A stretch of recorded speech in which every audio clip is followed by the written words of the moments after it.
আসসালামু আলাইকুম রহমতুল্লাহ। আজকে আমরা ধারার অঙ্ক করব এবং ধারার মধ্যে সমান্তর ধারার অঙ্ক অনেক ইম্পর্টেন্ট। এটা আমরা অনেক মজা করে অনেক ইজি করে করব। আসুন আমরা শুরু করি।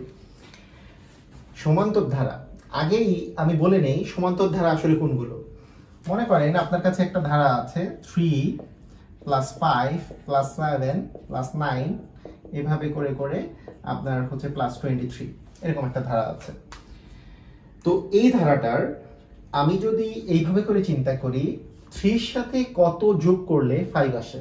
3 এর সাথে কত কত অ্যাড করলে আসলে 5 আসে বলেন তো? 2 অ্যাড করলে, তাই না? 3 এর সাথে 2 অ্যাড করলে বা 2 যোগ করলে আসলে 5 আসে। এখন 5 এর সাথে কত অ্যাড করলে পরের সংখ্যাটা আসে? আপনি আবার বলবেন 5 এর সাথে আবার 2 অ্যাড করলে 7 আসে। আমি যদি এখন বলি 7 এর সাথে কত অ্যাড করলে 9 আসে, আপনি আবার বলবেন 7 এর সাথে 2 অ্যাড করলে আসলে 9 আসে। তার মানে এখানে আমরা দেখতে পাচ্ছি যে যে কোনো একটা সংখ্যার সাথে একটা নির্দিষ্ট সংখ্যা অ্যাড করলে পরের সংখ্যাটা পাওয়া যায়। এবং এই যে সংখ্যাটা যে আছে, যেই সংখ্যাটাকে আমি যোগ করতেছি, যোগ করে পরের সংখ্যাটা পাচ্ছি, এই সংখ্যাটাকে বলি আমরা হচ্ছে, এই সংখ্যাগুলোকে আমরা বলি হচ্ছে অন্তর। এগুলোকে কি বলি আমরা? অন্তর। অন্তর কেন বলা হয়?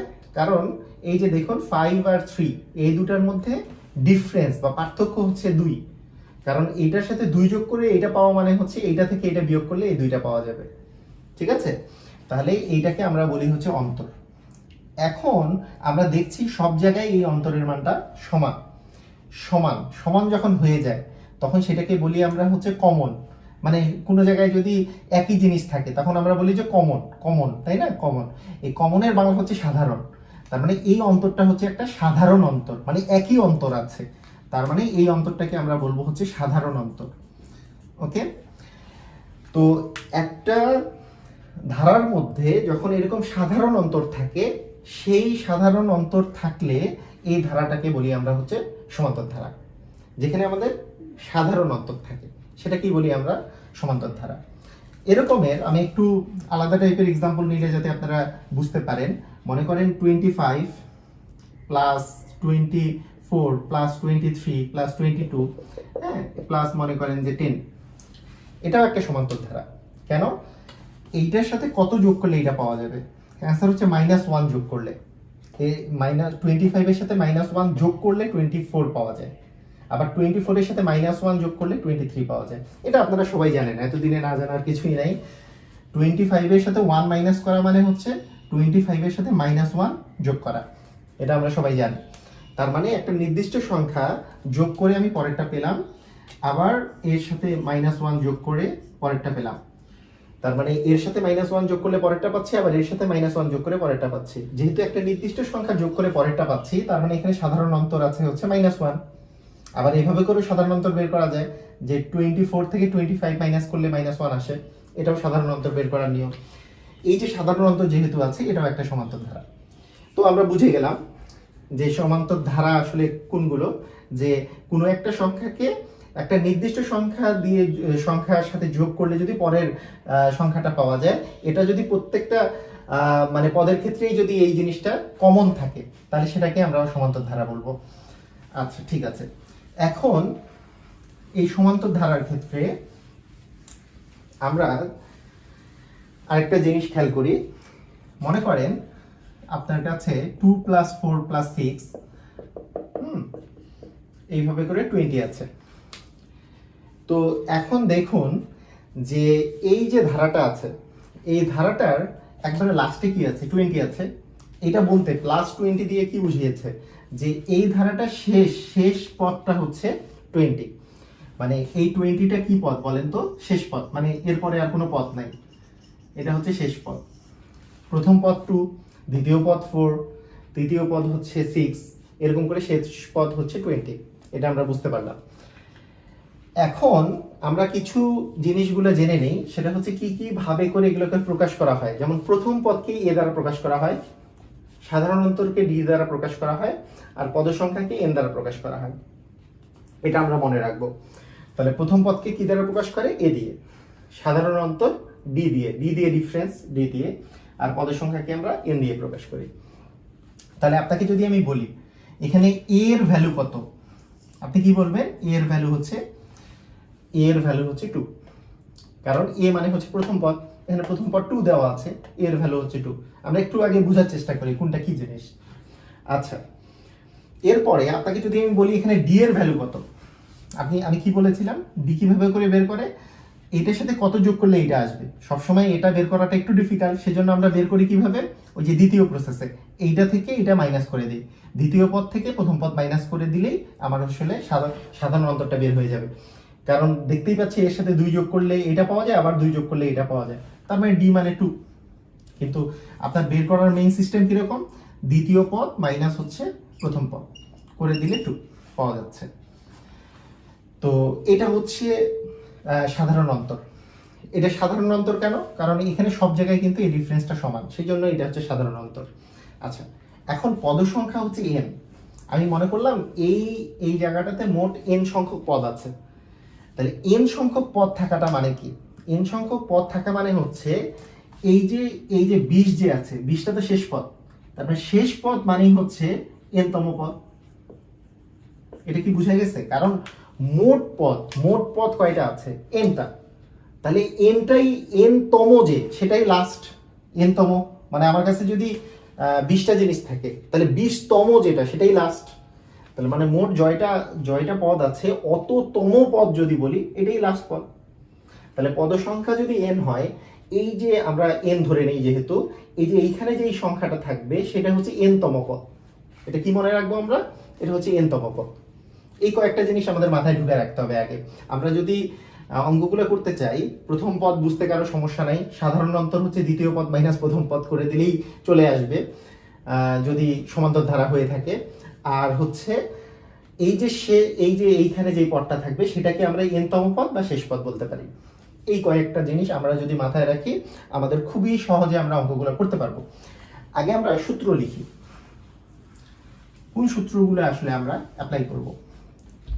যে সূত্রগুলো আমরা আসলে এখানে অ্যাপ্লাই করব সেটা খুব ভালো করে মাথায় রাখবেন। সেটা হচ্ছে, আমি যদি এইভাবে করে বলি যে n তম পদ এইটার ফর্মুলা হচ্ছে a plus n minus 1 into d। আমরা সবগুলোই জানি। একটু আগে আমি বললাম n তম পদ মানে আসলে কোন পদটা বলেন তো। সাধারণত যদি ওইভাবে করে দেওয়া থাকে, এই লাস্টের পদটাকে যদি n তম পদ ধরি তাহলে ওটা শেষ পদটাই n তম পদ। ম্যাক্সিমাম কেজি আপনার n তম পদটাই শেষ পদ হবে, ম্যাক্সিমাম কেজি। তো এটা মাথায় রাখবো আমরা। সেকেন্ড কথা হচ্ছে a কি জিনিস, প্রথম পদ। n কি জিনিস, nটা কি ছিল মনে আছে আপনাদের? এই যে এখানেই তো লেখা আছে, n হচ্ছে পদ সংখ্যা ছিল।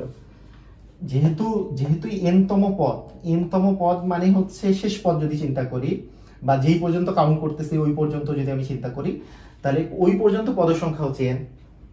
হ্যাঁ, আমরা এইভাবে করে চিন্তা করি, এটা যদি শেষ পদ হয় তাহলে টোটাল ধারাটায় nটা পদ আছে, তার এটা হচ্ছে পদ সংখ্যা। আর d হচ্ছে সাধারণ অন্তর, এটা নিয়ে তো বললামই আমি। তবে মাঝে মাঝে আমার n এর মান বা পদ সংখ্যার মান আমাকে ডিরেক্ট বের করতে হয়, সেক্ষেত্রে আমরা এই সূত্রটা মনে রাখতে পারবো। পদ সংখ্যায় n সমান সমান,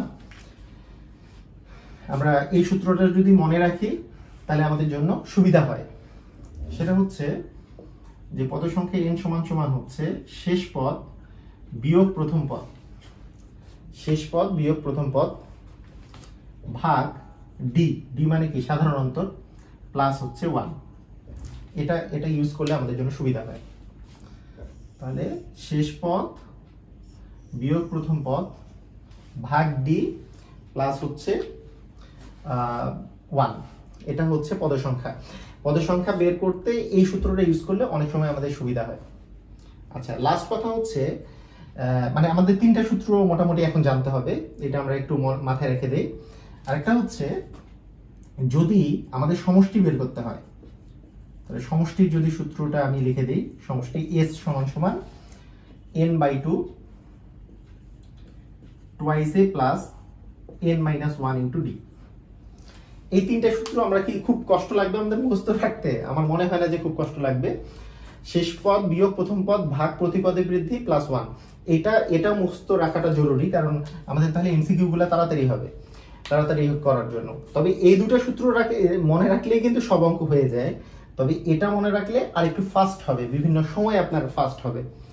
তো আমরা এই তিনটে সূত্র মনে রাখবো, n তম পদ a plus n minus one into D, এবং এখানে পদসংখ্যা n, এই যে এই nটা কিন্তু মানে এই n ইকুয়াল টু হচ্ছে এই যে n তম পদ মানে শেষ পদ, এটা এখানে গেলে প্রথম পদ হবে, শেষ পদ মাইনাস প্রথম পদ, এই ডিটা নিচে চলে আসছে, এই মাইনাস ওয়ানটা এখানে প্লাস ওয়ান আসছে, এইটা থেকেই কিন্তু এটা আসছে। এটা আর এটা সূত্র একই সূত্র, কিন্তু তারপরও মনে রাখলে তাড়াতাড়ি হবে, আপনারই জন্য সুবিধা হবে। ঠিক আছে, আমি তাহলে এখন অঙ্কের দিকে যাচ্ছি। আমি মনে করি যে আপনাদের একেবারে অঙ্কগুলো সহজ লাগবে, আপনারা যদি বুঝে বুঝে করতে পারেন কোনোই সমস্যা নেই।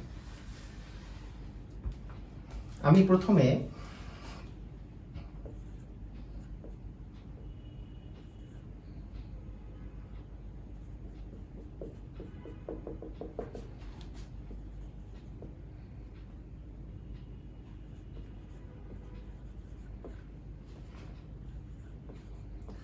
আচ্ছা একটা সহজ অঙ্ক দিয়ে শুরু করছি।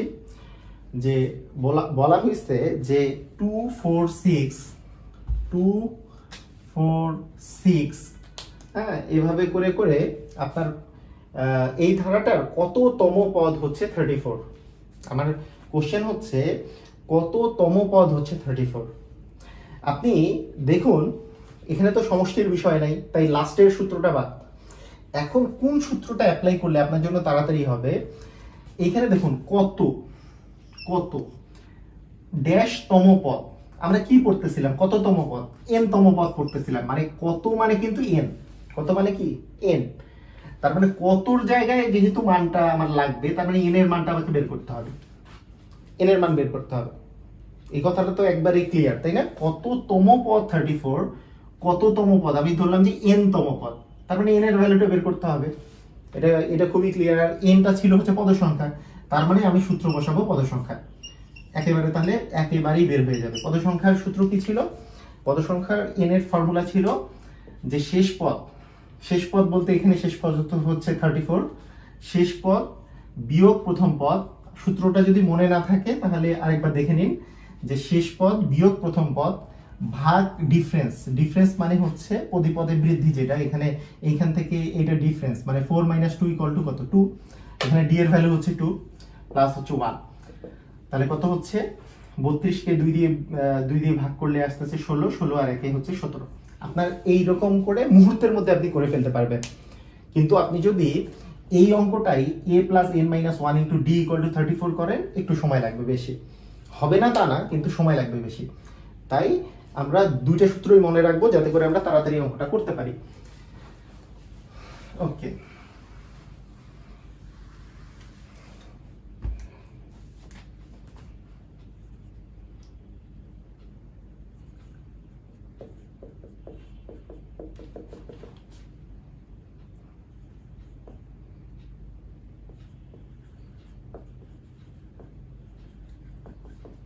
আচ্ছা এবার বললাম যে 3 + 6 + 9 এই ধারাটার 20তম পদ কত?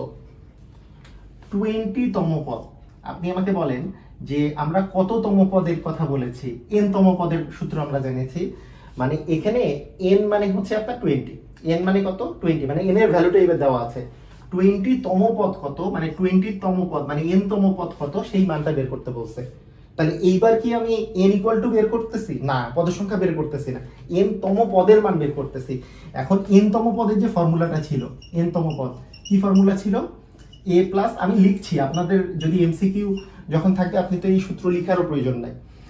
তার মানে হচ্ছে n তম পদ = হচ্ছে a + n - 1 * d। তার মানে n এর জায়গায় কি এখানে 20, তার মানে আমি যদি বলি 20তম পদ, তাহলে 20তম পদ কি হবে? a মানে হচ্ছে প্রথম পদ 3 প্লাস 20 - 1, 20 - 1 মানে কত? 20 থেকে 1 মাইনাস করলে 19 ইন্টু d, ডিফারেন্স কত এখানে? সবগুলোতে ডিফারেন্স হচ্ছে 3 করে, দেখেই বোঝা যাচ্ছে। তার মানে 19 * 3, তার মানে 3 প্লাস কত আসছে 57, মানে হচ্ছে 60। তার মানে 3 + 6 + 9 এর 20তম পদ হচ্ছে 60। আমরা কিন্তু মুহূর্তের মধ্যে বের করে ফেলতে পারবো, তাই না? আমাদের কিন্তু এই সূত্র লেখার প্রয়োজন নাই, এগুলো আপনি একেবারে তাড়াতাড়ি ক্যালকুলেট করে ফেলতে পারবেন, মানে মুহূর্তের মধ্যে আপনার এটা অ্যান্সার বের হয়ে আসবে।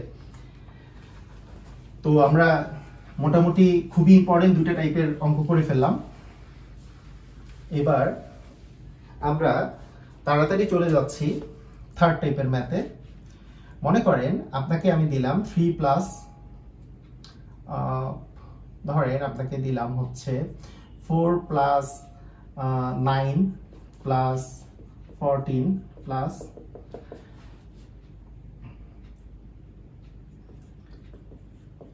10টি পদের সমষ্টি কত? 10টি পদের সমষ্টি কত? এই ধারাটার 10টা পদের সমষ্টি কত? তার মানে এখন আমাদের কিন্তু সমষ্টির অঙ্কে চলে আসি আমরা। একটু আগে আমরা কততম পদ বা এততম পদের মান কত এগুলোর মধ্যে আমরা ছিলাম। এবার আসি সমষ্টির অঙ্কে। এখন আপনার যদি সমষ্টির অঙ্কে আসেন, তাহলে আগে আপনি একটু দেখেন যে আমাদের সমষ্টির যে সূত্রটা আছে, S equals to, সূত্রটা n/2 twice a plus n minus 1 into d, এগুলো সবগুলোই আপনি জানেন যে কোনগুলো কি। এখন কথা হচ্ছে এখানে কি কি আননোন আছে, যে জিনিসগুলো আমাদেরকে বের করতে হবে। a এর মান দেয়া আছে, d এর মান ডিফারেন্স বের করে ফেলতে পারবো, n এর মান, এ 10টি পদের সমষ্টি। এটা কথাটার অর্থ কি? এখানে মোট কয়টা পদ আছে, পদের সংখ্যা কত? আমি তো বলছি n মানে হচ্ছে পদের সংখ্যা, তার মানে 10টা পদ আছে, তার মানে n এর মান হচ্ছে 10। সহজ কথা হচ্ছে এখানে n এর মান দেয়া আছে, তার মানে আর কোনো আপনার চিন্তাই নাই যে n এর মান দেয়া আছে, তার মানে সব মান দেয়া আছে। এখানে জাস্ট মানগুলো বসাতে হবে, যে n/2 মানে হচ্ছে 10/2, কারণ পদের সংখ্যা 10টি পদের সমষ্টি আপনাকে বের করতে বলেছে। 10টি পদের সমষ্টি মানে কি? এটাই পদের সংখ্যা, মোট পদ হচ্ছে আপনার 10টা আছে, তার মানে n এর মান হচ্ছে 10। আমি বলছি n মানেই পদের সংখ্যা, তার মানে 10/2 2 ইন্টু a মানে হচ্ছে 4 প্লাস আবার 10 মাইনাস 1 মানে হচ্ছে 9 ইন্টু d, প্রতিটার সাথে প্রতিটা ডিফারেন্স কত? 5 করে। 9 থেকে 4 মাইনাস করলে 5 আসে, আবার 14 থেকে 9 মাইনাস করলে 5 আসে, তার মানে সাধারণ অন্তর হচ্ছে এখানে 5। আমার করে দিলেই হয়ে যাচ্ছে যে 5 ইন্টু এখানে কত আসতেছে 8 প্লাস 45, তাহলে 5 ইন্টু এটা কি 53। আপনাদেরকে এখন আমি কোশ্চেন করব, আপনাদেরকে আমি এই শর্টকাটটা শিখিয়েছিলাম। কোনো কিছুকে যদি আপনি 5 দিয়ে মাল্টিপ্লাই করতে চান বা 5 দিয়ে গুণ করতে চান, তাহলে সহজে কিভাবে করে করতে পারেন মনে আছে আপনাদের? একেবারে এই ভিডিওটা আপনাদেরকে সবাইকে আমি দেখিয়েছিলাম যে কিভাবে করে সহজেই 5 দিয়ে গুণ করা যায়। 5 দিয়ে গুণ করতে হলে আপনি কি করবেন? এটার অর্ধেক করবেন। 53 অর্ধেক কত? 26.5, তাই না? 26.5, এবং 26.5 যে আছে আমি বলেছি, এবং এই যে দশমিক যে আছে, দশমিক যদি থাকে দশমিকটা আমি জাস্ট উঠাই দিব, তার মানে উঠাই দিলে 265 হয়ে যাবে। এরকম মানে 26.5ও কিভাবে করে মনে রাখতে পারেন? 50-এর অর্ধেক 25, তার মানে 52-এর অর্ধেক হচ্ছে 26, তার মানে 53-এর অর্ধেক 26.5। এখন এটা জাস্ট দশমিকটা উঠাই দিবেন। আপনারা যারা ওই ভিডিওটা দেখেননি, আরেকবার দেখলে আপনার 5 দিয়ে গুণ করাটা সহজ হয়ে যাবে। আচ্ছা, এগুলো কিন্তু ট্রিক্সগুলো অ্যাপ্লাই করলে খুব তাড়াতাড়ি অঙ্ক করা যাবে পরীক্ষার হলে। তো এটা একটা অঙ্ক হলো। তো আমাদের কিন্তু এই ধরনের অঙ্কগুলো কিন্তু প্রায় সময় পরীক্ষায় আসে এবং খুবই তাড়াতাড়ি আমাদেরকে করতে হবে। তো আরেকটা টাইপের অঙ্ক দেখাই আমি। মনে করেন যে 5 প্লাস 10 প্লাস 15, প্রতিটাতেই একটা করে আমি প্রতি টাইপের আমি একটা করে অঙ্ক দেখাচ্ছি। তো 5 প্লাস 10 প্লাস 15 এইভাবে করে আপনাকে বলা হলো যে 95 পর্যন্ত যোগ করুন, এবং যোগ করে এটার যোগফলটা নির্ণয় করতে হবে। এটা সমষ্টি নির্ণয়। যোগফল নির্ণয় মানে কি? সমষ্টি নির্ণয় করতে হবে। আপনি এখন কি করবেন? আপনি যদি আবার চিন্তা করেন যে n/2 twice a plus n minus 1 into d, এটাই চিন্তা করেন, কিন্তু দুর্ভাগ্যজনকভাবে এর আগের বার যেমন সব মান দেয়া ছিল, এবারও a এর মান দেয়া আছে, এখানে d এর মান দেওয়া আছে, মানে এটা ডিফারেন্স 5, এখানেও ডিফারেন্স হচ্ছে 5, d এর মান হচ্ছে 5, কিন্তু n এর মান কিন্তু দেয়া নাই। n এর মান দেখেন দেয়া নাই। এটা তো n তম পদের মান, কারণ লাস্ট পদ তো n তম পদ, কিন্তু n এর মান দেওয়া নাই। যেমন এর আগের বার ছিল 10টি পদের সমষ্টি, ওটাই পদের সংখ্যাটা 10টা দেওয়া ছিল, বা 20টা পদের সমষ্টি, মানে এরকম করে যখন দেওয়া থাকবে তখন পদের সংখ্যা দেওয়া আছে, কিন্তু এটা তো শেষ পদটা দেওয়া আছে। তার মানে আপনাকে আগে n এর মানটা বের করতে হবে। n মানে কি ছিল? পদের সংখ্যা। পদের সংখ্যা বের করার আমি যে ফর্মুলাটা প্রথমে বলেছিলাম যে যেটা করলে আমার তাড়াতাড়ি হবে, সেটা কি? যে পদের সংখ্যা সমান সমান শেষ পদ বিয়োগ প্রথম পদ, 95 - 5 ভাগ এই দুইটার মধ্যে মানে সাধারণ অন্তরটা মাঝখানে মানে ডিভিশন আসবে। তার মানে এখানে কি সাধারণ অন্তর কত 5, 10 থেকে 5 মাইনাস করলে 5, 15 থেকে 10 মাইনাস করলেও 5, সাধারণ অন্তর হচ্ছে 5 প্লাস হচ্ছে 1।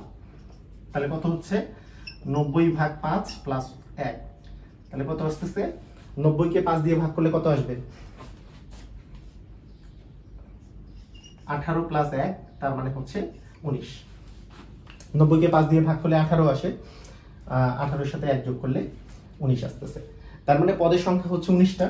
এখন তো আপনার জন্য সহজ, 19/2 2 ইন্টু a, a মানে হচ্ছে 5 প্লাস n মাইনাস 1, n মানে কত 19 মাইনাস 1 মানে 18 ইন্টু d মানে হচ্ছে 5। এটা বসাই দিলে আপনার অ্যান্সার চলে আসলো।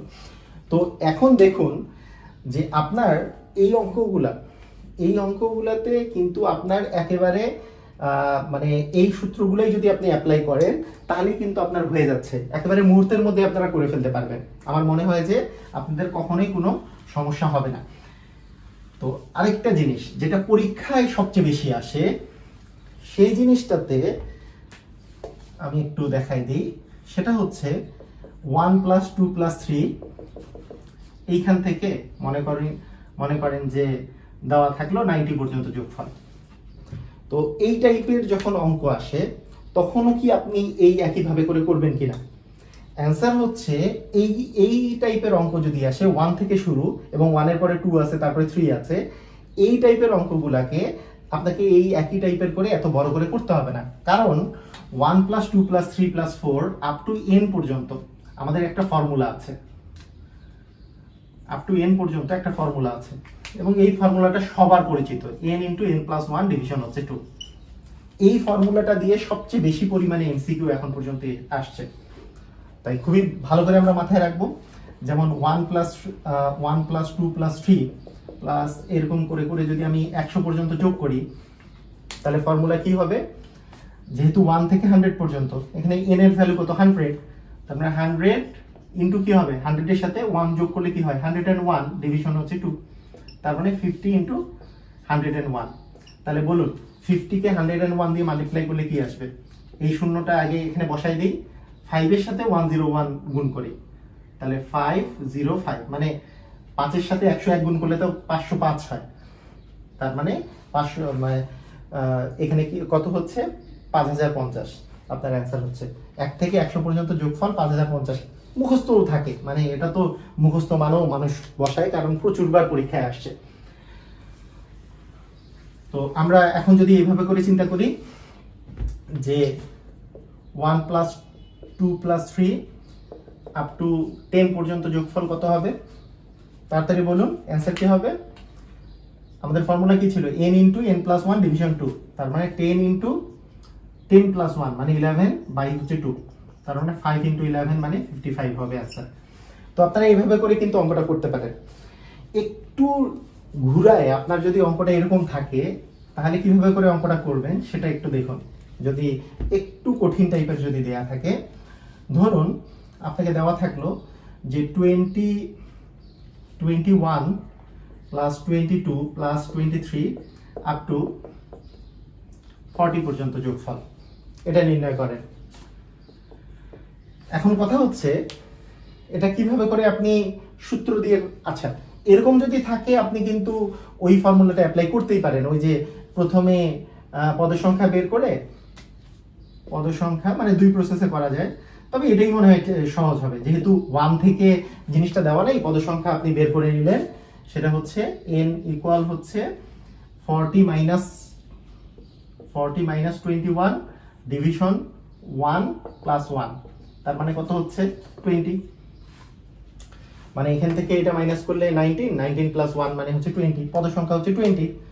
এখন জাস্ট s মানে আপনি যোগফলটা নির্ণয় করলেন যে n/2 twice a plus n - 1, n - 1 মানে কি 20 - 1 মানে 19 ইন্টু d মানে ডিফারেন্স তো 1ই আছে, তার মানে এটা করলে আপনার হয়ে যাবে। তো এভাবে করতে পারেন, কিন্তু আপনারা ভুলেও কিন্তু এখানে n × n+1 ডিভিশন 2 অ্যাপ্লাই করবেন না। কেন? এইটা শুধুমাত্র 1 থেকে 1 + 2 + 3 মানে 1 থেকেই শুরু হতে হবে আপনাকে।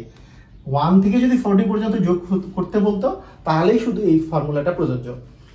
তো আমি আশা করি যে এই ক্লাসটা আপনি বুঝতে পেরেছেন। এরপরে আরো কিছু সূত্র আছে যে 1² + 2² + 3², হ্যাঁ, n × n+1 twice n+1 division 6, অথবা ওই কিউবের সূত্রটা, ওইটা জাস্ট এটার উপরে স্কোয়ার হয়ে যায়। এইগুলো এবং হচ্ছে গুণোত্তর ধারা, এটা নিয়ে আমি নেক্সটে আরেকটা ক্লাস নিব। সেই পর্যন্ত আপনারা এগুলো প্র্যাকটিস করতে থাকেন। আমার মনে হয় যে এই ক্লাসটা যদি আপনি মানে একবার না বুঝেন, তাহলে আরেকবার রিভিউ করে যদি দেখেন, আপনারা একেবারে ক্লিয়ার হয়ে যাবেন ধারার অঙ্ক সম্পর্কে। আপনাদেরকে অনেক ধন্যবাদ। আল্লাহ হাফেজ।